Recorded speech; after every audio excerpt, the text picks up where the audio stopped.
first responders, our troops, our essential workers always return home safe. For those that can join me in the pledge to the flag, I pledge allegiance to the flag of the United States of America and to the the republic republic for for which which it it stands, stands, one one nation, nation, under under God, God, indivisible, indivisible, with liberty liberty and justice for all. In accordance with provisions of the Open Public Meetings Law, notice of this public meeting has been published in the Home News Tribune and Star Ledger newspapers and posted on the Middlesex County website, as well as on the front door and bulletin board of the Middlesex County Administration Building at least 48 hours in advance of this meeting, which shall be entered into the minutes of this meeting. Participants on this call will have the ability to speak during the public portions of this meeting. Members of the public must press *9 to virtually raise their hand to speak. When your hand is raised, you will be placed in a queue or virtual line to speak during the public portion. The moderator will ask participants with raised hands to unmute themselves. When this happens, the phone operator will instruct the participant to press *6 to unmute themselves. You will know when you have been unmuted and it is time to speak when you hear the operator say you are unmuted. When a participant has either completed their comments within the 5-minute time limitation or told their allocated 5 minutes are up, they'll be placed on mute by the moderator. Roll call. County Commissioner Ascona Barber. Here. County Commissioner Kenny. Here. County Commissioner Koppel. Here. County Commissioner McCollum. Here. County Commissioner Nara. Here. County Commissioner Tamara. Here. County Commissioner Director Rios. Here. We have recognitions. Yes, proclaiming June 15, 2021 as Elder Abuse Awareness Day in Middlesex County. Proclaiming June 2021 as LGBT Pride Month in Middlesex County. Honoring the installation of officers for the VFW Department of New Jersey District 8 and recognizing Thomas G. Shanahan of Raritan Bay Medical Center for his service. Is there a motion to adopt? Motion to adopt? Second. Roll call. County Commissioner Ascona Barber. Yes. County Commissioner Kenny. Yes. County Commissioner Koppel. Yes. County Commissioner McCollum. Yes. County Commissioner Nara. Yes. County Commissioner Tamara. Yes. County Commissioner Director Rios. Yes. We have minutes for approval. Yes, Board of County Commissioners regular meeting, May 20th, 2021 at 7:00 p.m. Is there a motion to adopt, approve? Motion to approve the minutes? Second. Roll call. County Commissioner Ascona Barber. Yes. County Commissioner Kenny. Yes. County Commissioner Koppel. Yes. County Commissioner McCollum. Yes. County Commissioner Nara. Yes. County Commissioner Tamara. Yes. County Commissioner Director Rios. Yes. Reports of Commissioners, County Commissioner Clarabelle Ascona Barber. Thank you, Director Rios. Online registration for Middlesex County Senior Citizen Art Contest opened on June 1st. Works will be on display for virtual viewing from August 2nd to August 31st on the county webpage.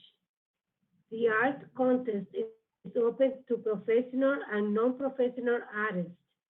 There are 11 artwork categories, and first and second place winners will be recognized in each category for both professional and non-professional artists. All first place winners will move on to the NJ State Senior Citizen Art Contest, which will take place in the fall.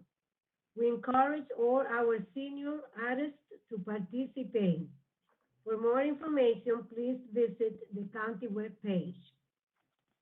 I want to remind everyone that the Middlesex County Emergency Rental Assistance Program is accepting applications. I encourage renters struggling financially due to the COVID-19 to apply for financial assistance with rent and utilities. For more information, please visit the Middlesex County webpage.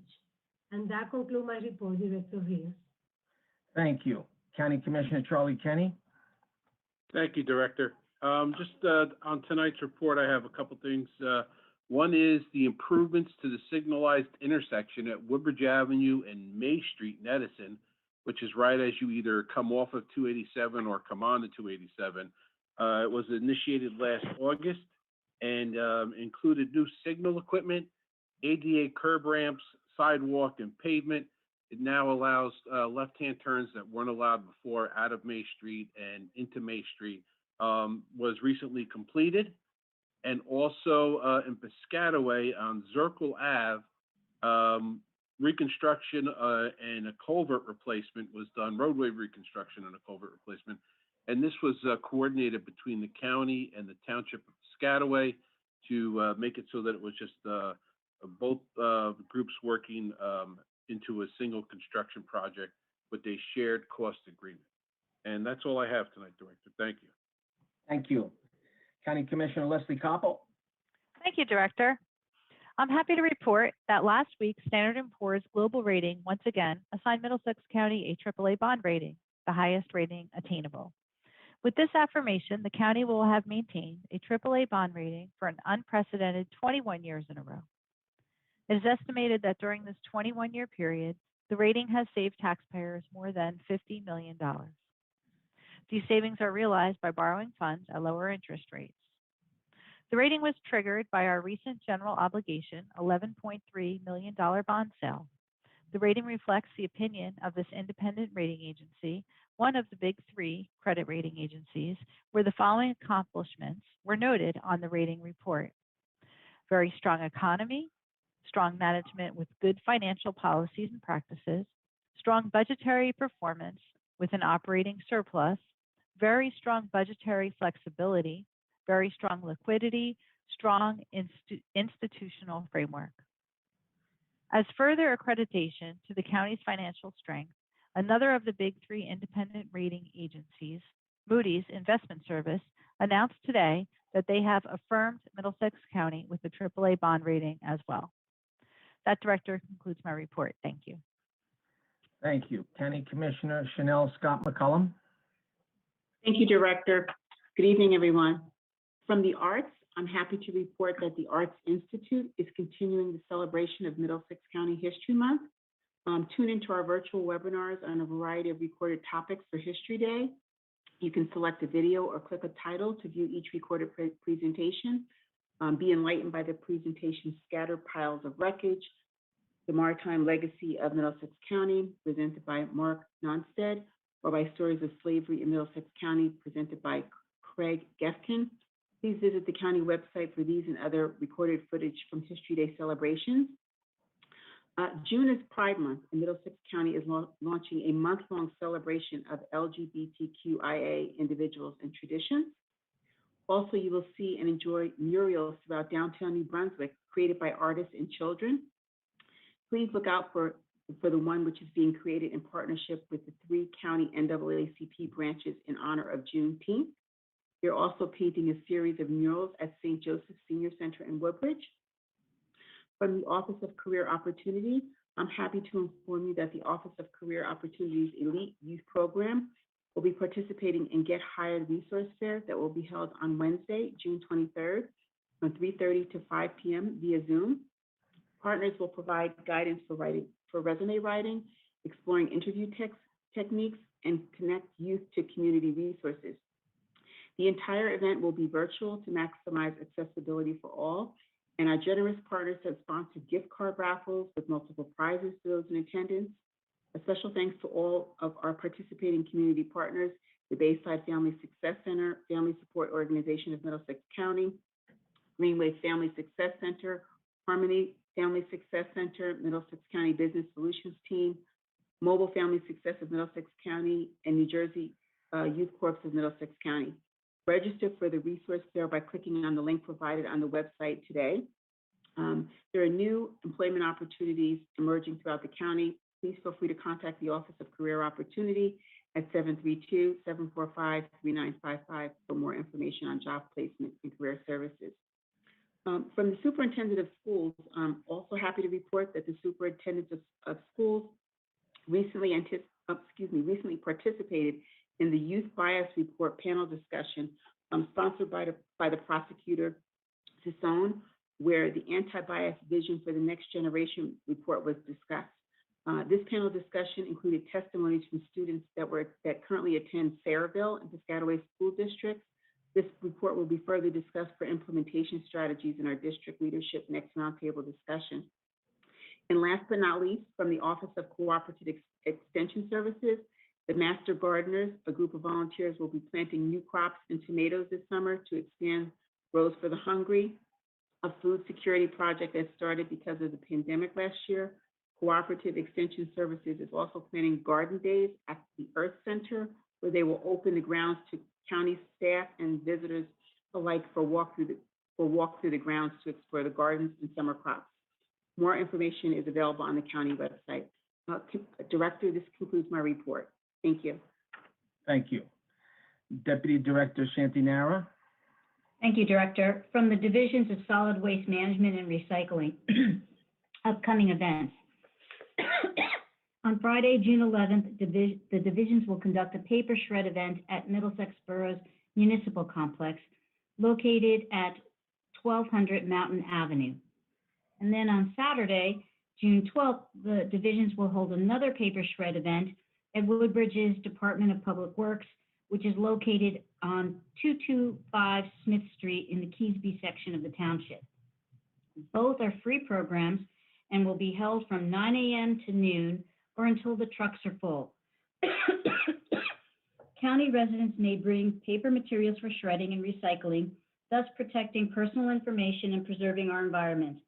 But please only include paper items, as metals and the like can disable our shredders.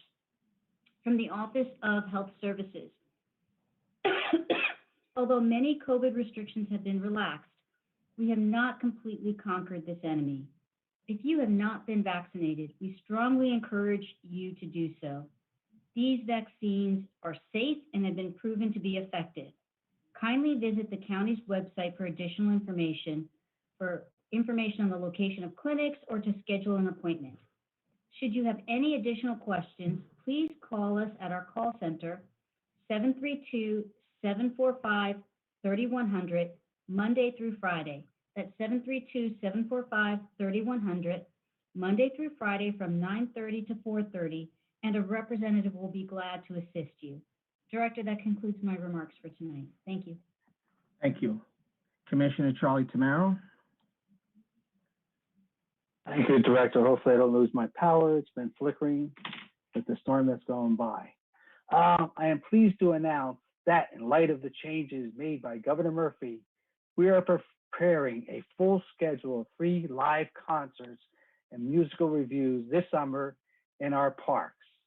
Although we postpone our Broadway caliber performance at Plays in the Park until 2022, the Stephen Capestrel Theater at Roosevelt Park will host 3 musical reviews on Friday nights and several Sunday night evening concerts throughout the summer. The first show will be Friday, July 2nd, which will start at 8 p.m. America the Beautiful.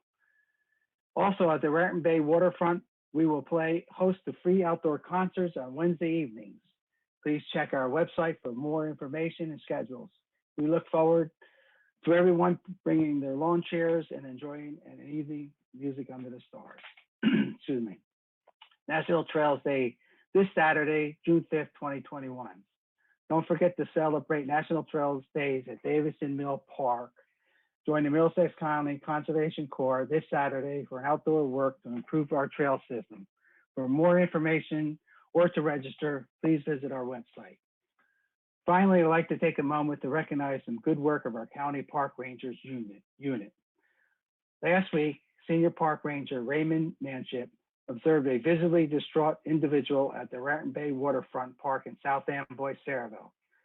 The individual proceeded to walk into Raritan Bay and lie down in an attempt for suicide.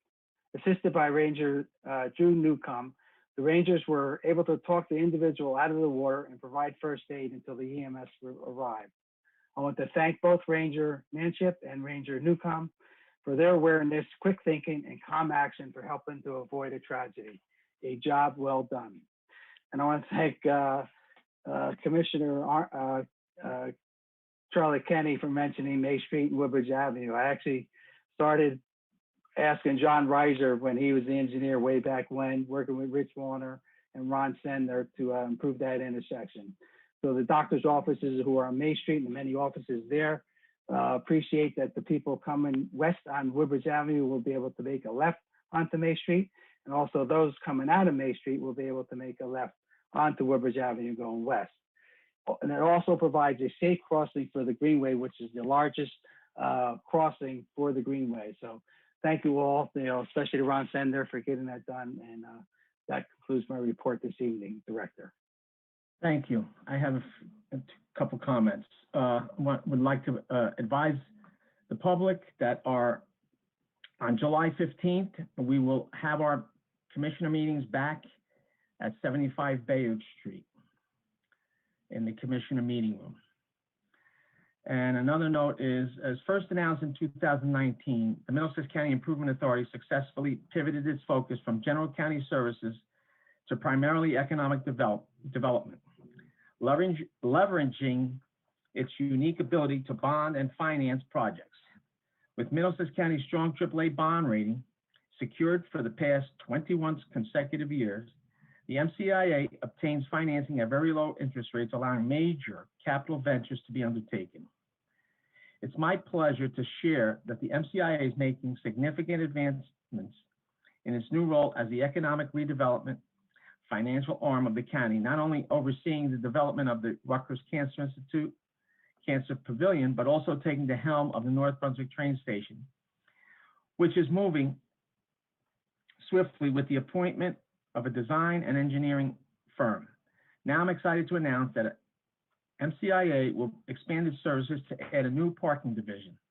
This division will begin with the construction of the parking facilities of the two major projects previously mentioned. Also, the MCIA is working towards purchasing the newly built parking facility in Carteret, which will serve the Carteret Performing Arts and Events Center, along with the soon-to-be developed residential community and ferry port. The new parking division will generate revenue that will fund and enable ongoing and future economic development initiatives in the county. And beyond its revenue-generating function, a regional approach to parking management makes sense, as it will create cost efficiencies by reducing the expenses related to the maintenance and operation of such facilities. On behalf of the board, we strongly support this expansion of the MCIA and its journey as the financial powerhouse of the county, as it continues to streamline and hone its focus on areas that will bring greater prosperity to our residents and businesses. The new parking division is in keeping with our vision for the MCIA and is now manifesting in sustainable ways that will help the county grow financially while providing critical services to our community. Mr. Kelso, do we have any resolutions to be added? There are none. Any resolutions to be amended? There are none. Resolutions to be held? There are none. Resolutions to be voided? There are none. Before I open up the meeting to the public to comment on any of the resolutions listed only, participants on the call will have the ability to speak during the public portion of this meeting. Before participants can unmute themselves, they must press *9 to virtually raise your hand. When your hand is raised, you'll be placed in the queue or virtual line to speak during the public portion. Then the moderator will ask participants with raised hands to unmute themselves. When this happens, the phone operator will instruct the participant to press *6 to unmute themselves. You will know when you've been unmuted, and it's time to speak when you hear the operator say you're unmuted. When a participant has either completed their comments within the 5-minute time limitation or are told their allocated 5 minutes are up, they will be placed on mute by the moderator. So to recap these updated instructions, you must press *9 to raise your hand, then press *6 when the operator tells you to do so in order to speak during any of the public portions. Moderator, do we have anyone in the queue? Yes, Director, I'll allow that individual to speak. Please state your name and address, and you have 5 minutes to speak only on resolutions listed on the agenda. Yes, Mr. Director, it's Charlie Cradaville from New Brunswick, editor of New Brunswick Today. Wanted to start with 694 on page 2. What changes are being made to the Human Resources report? Lamina, would you like to comment on that?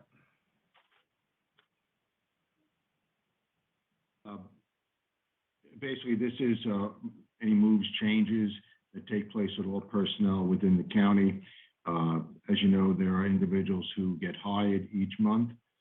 There are individuals that move and get promoted, as well as people who leave the payroll. Also, we have a responsibility to make sure that when it comes to any individuals that may go on family leave or other reasons why they may be taking a temporary leave from the payroll, HR report captures all that information. Okay. I guess I'll file a request to get that. I'll move on to page 5. Two resolutions, 718 and 719, are both authorizing the transfer of excess reserves in the Capital Improvement Fund to unfunded ordinances adopted by the county. First one is an astonishing $38.9 million. The other one, $10.6 million. Can you tell me what unfunded ordinances these, 48, 49, nearly $50 million is going to? Mr. Pruitt, can you elaborate on that for Mr. Cradaville, please? Yes, this is common practice. We're funding the prior ordinances with our reserves, and we're not going out to the bond market. Therefore, we're saving on debt service. Okay, I'll move on to 722 on the next page, top of page 6. I know there's a new commissioner since last year, so I want to reiterate my strong concern about the county doing business with Longo Electrical and Mechanical, Inc. This is the same firm of Joseph M. Longo, who was a personal friend of Chris Christie, who actually pled guilty to tampering with public records for ripping off his employees by failing to meet the requirements to pay the prevailing wage. And in that instance, the reason it was a crime dealing with public records was because he was misleading and defrauding the Middlesex County Utilities Authority. He pled guilty to this. He was pardoned by his personal friend, Governor Christie, but that does not change the facts that the Middlesex County Improvement Authority was given false records by this company, and his own employees were shorted by this company. So why on earth is the county continuing to give business to Longo Electrical Mechanical? Mr. Kelso, would you like to answer Mr. Cradaville? Yes, Mr. Cradaville, as we indicated to you previously, there is no basis under the law to debar the Longo company, regardless of their past history. As you know, and as I explained to you, the law does not provide a basis for the county to decline to accept a bid from him as the lowest bidder based upon prior activities with another entity, even though that entity was the Middlesex County, I think it was the Improvement Authority. It was the Utilities Not only Authority. that, but this is an extension of that contract. During the year of the contract that's currently in place, the services that have been provided by Longo have met the county's requirements. They've been responsive and timely when they've been called upon to provide services. Their bills have been acceptable and within the limits of the bid requirements. If we were to choose not to extend this contract, we would surely end up with litigation because there's no basis to do it, particularly of the type that you're asking for us to consider. And it would cause delay in services because we would have to re-advertise the services, which would take weeks to be able to accomplish. The bid process would take time, and there's no guarantee the same bidders wouldn't be accepted anyway. So on that basis, and as routinely is done with all bidders who have performed successfully under their contracts, it's typically that those contracts are extended based upon the terms of the contract. But once again, as I explained to you early months ago, there is no basis to debar them based upon that record that you cited. Yeah, well, it's more than just the conviction. After that happened, they had a whole hearing at the Utilities Authority about whether to give them business, and on that form, he stated that no one had been convicted of a crime. So that's Mr. actually. Cradaville, your time is up. Moderator, is there anyone else in the queue? Not at this time, Director. there a motion to close? Motion to close the public portion? Second. All in favor? Aye. Aye. Opposed? Motion carries. Okay. Is there any items that have to be removed from the consent agenda and voted separately? I have an item, Director. Okay, 21-738-R. It's related to New Jersey Transit.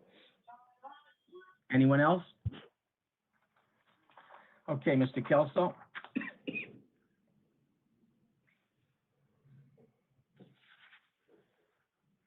Yes, I'm sorry.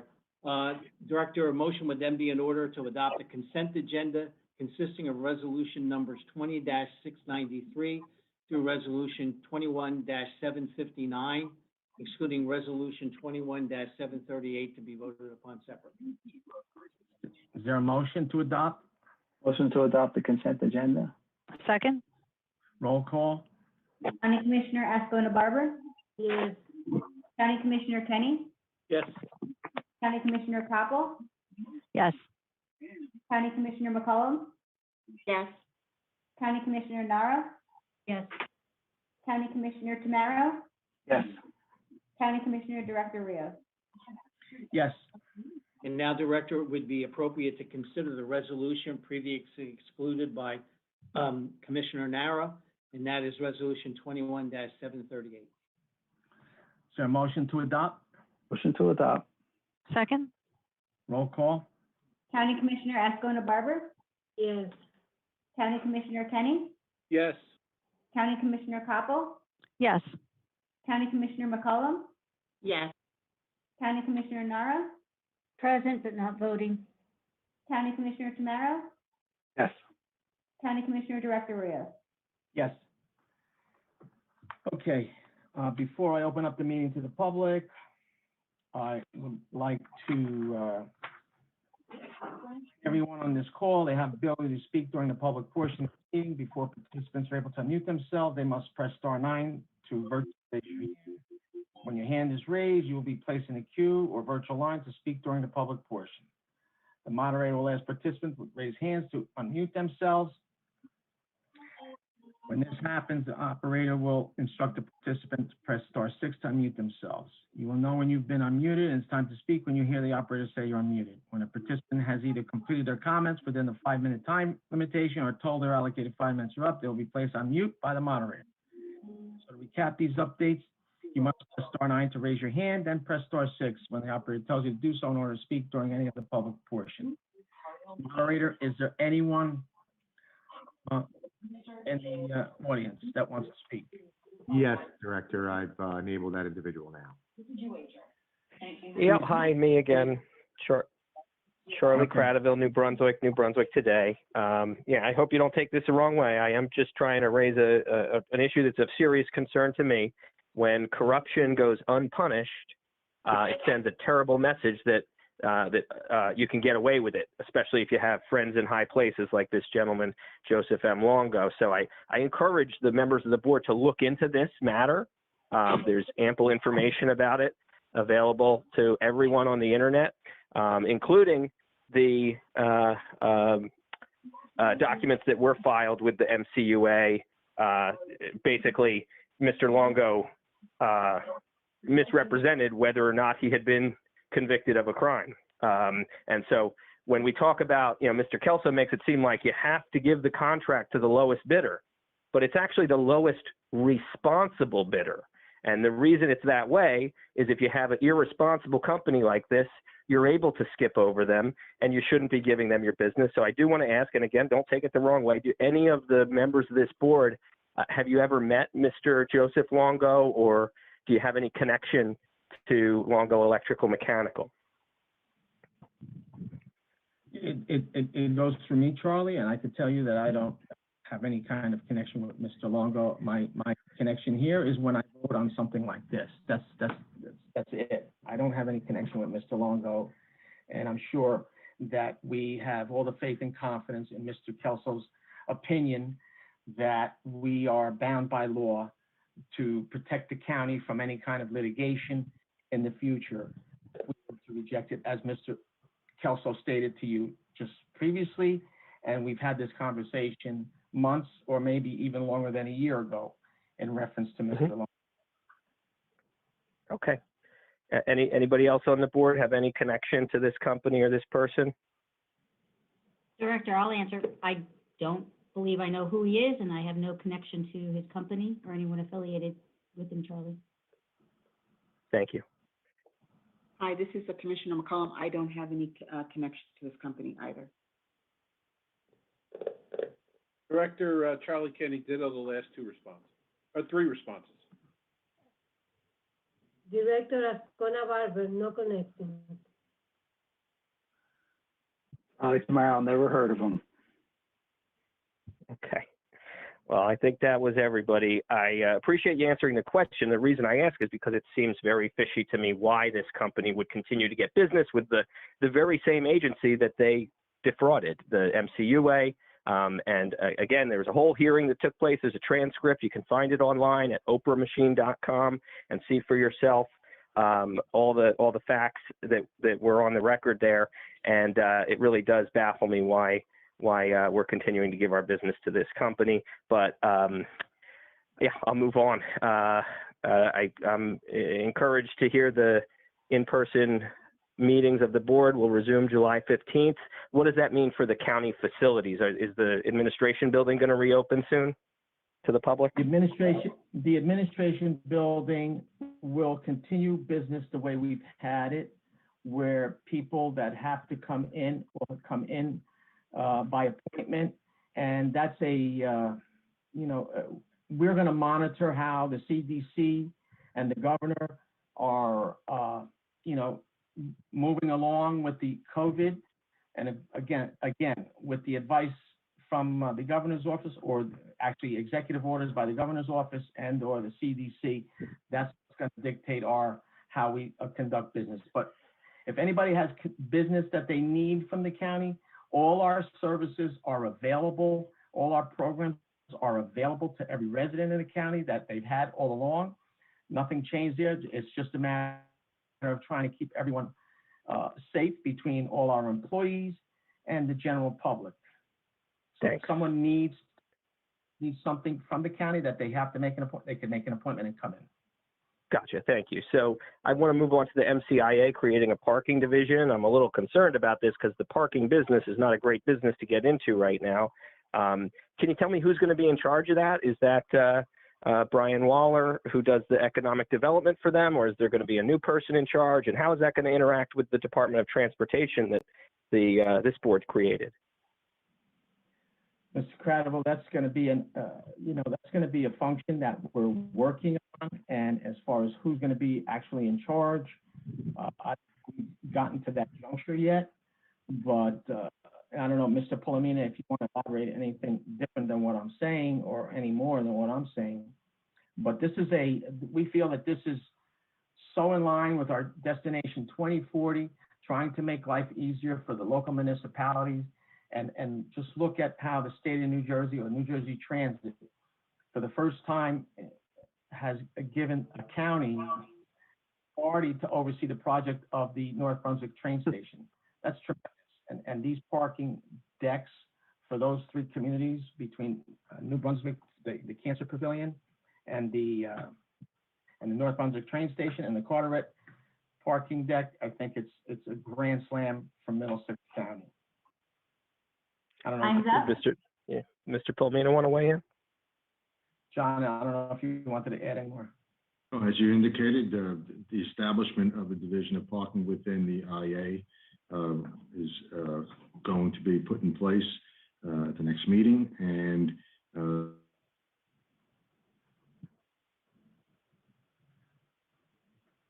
yeah, we might have lost Mr. Polomina. Okay, well, I'll follow up on that. Time is up. Thank you. Have a good evening. Thank you. Anyone else in the queue, moderator? There are no others at this time, Director. Is there a motion to close? Motion to close the public portion? Is there a second? Second. All in favor? Aye. Aye. Aye. Opposed? Motion carries. Is there a motion to adjourn? So moved. Motion. Motion is second. All in favor? Aye. Aye. Opposed? Meeting adjourned. Thank you all. Everyone stay safe. Good night. Thank you, you too. Have a good night. Thank you.